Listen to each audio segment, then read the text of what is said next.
Welcome to wonder kids Telugu.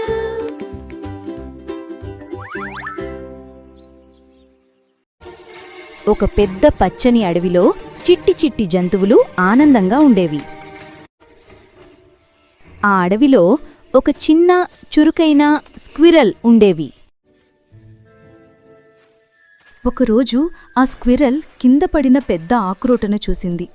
అయ్యో, ఇది ఎంత రుచిగా ఉంటుంది అని అది ఆనందపడింది. అది ఆక్రోటును పళ్లతో కొరికింది, కాని అది కదలలేదు.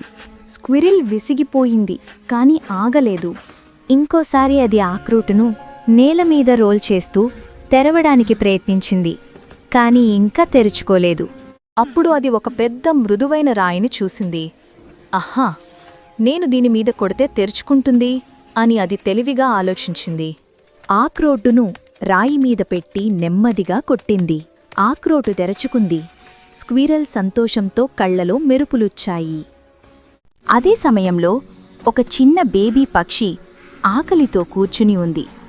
దాన్ని చూసిన స్క్విరల్ వెంటనే ఆక్రోటును పంచుకుంది. అడవి జంతువులందరూ స్క్విరల్ తెలివిని చూసి ఆనందించారు. చాలా మంచి పని చేశావు అని వారు ప్రశంసించారు. ఆ రోజు నుండి అందరూ దాన్ని ది క్లెవర్ లిటిల్ స్క్విరల్ అని పిలవడం ప్రారంభించారు. స్క్విరల్ గుండె నిండా ఆనందంగా చిరునవ్వు చిందించింది. Subscribe to our channel for more fun adventures.